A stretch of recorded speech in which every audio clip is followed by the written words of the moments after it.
once let his concentration wander. He laid passes on all the right fingertips. Down the stretch he made all his shots.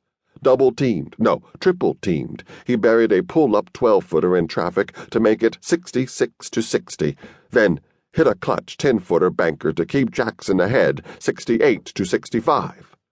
After the lead had again been cut to just one, he sent home a short-range jumper, for him child's play really, with 51 seconds left to give Jackson a 70-67 advantage. He followed it with passes that put two teammates in position to be fouled in the waning seconds, all of which gave Andrew Jackson a hard-fought 72-71 win. The score made close only on an insignificant basket at the buzzer by the team from Long Island. We knew we wouldn't be able to stop him, longtime Wyandanch coach Carl Gainey said, shaking his head when it was over. He had too much size, too much ability. We just tried to slow him down a little. We couldn't even do that. Unconscious? By the time all was said and done, Lloyd had gone 17 for 26 from the field, as he scored a tournament-high 36 points, grabbed the tournament-high 17 rebounds, and blocked 2 shots, leaving those in the crowd, as well as most of his opponents, also shaking their heads in amazement. It was estimated he had also totaled at least 10 assists, though it turned out no one had thought to keep track. Named the tournament's outstanding player, he had played the unlikeliest of floor combinations, center on defense and point guard on offense. One hell of a player, Wyandanch point guard Sean Ramos said.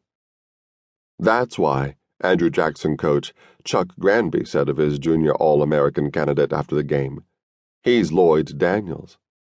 The ironic part was that those who'd watched Lloyd in the parks and on the playgrounds, on the basketball courts and a host of bandbox gymnasiums throughout New York City, understood one thing: the game had hardly been his best. There was this litany of 1980s TV commercials, Spike Lee talking about legends, the bill of his baseball cap flipped up to reveal the word Brooklyn. "Yo," Lee said in one. "Mars Blackman in the house talking about my main man Money. Here's action photos of Money slamming in Detroit." All you'd see was a rim and sneaker-clad feet. In L.A., more feet. Boston, more feet.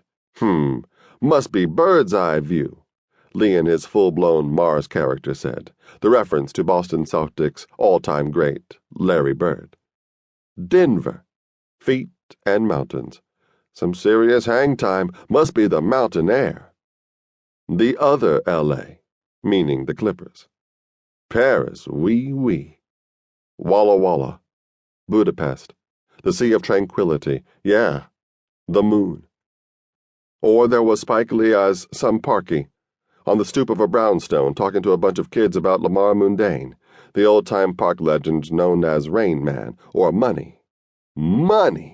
What he yelled at opponents as he rained 30-footers down on them like layups, burying them from each and every conceivable angle, nothing but net, like some god, some playground basketball god. You know the success stories, the guys who made it. Most every fan does. They're the guys you hear about on radio sports talk shows, on TV, that you read about in the papers, that you read about nowadays in the blogs and on the web. Back in the day, they were Larry Bird and Magic Johnson, Julius Erving, Bernard King. Then Patrick Ewing, Isaiah Thomas, and Dominic Wilkins.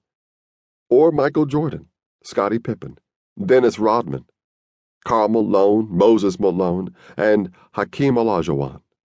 Later, Kobe Bryant and Tim Duncan, and not so long ago, Shaquille O'Neal. In the here and now, that'd be Steph Curry, King James, LeBron James, of course.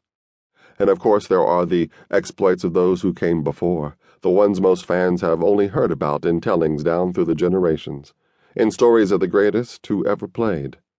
These are tales of Bill Russell and Pistol Pete Maravich, of Bob Cousy and the Big O, Oscar Robertson, of Walt Frazier and Elgin Baylor, Jerry West and Earl the Pearl Monroe.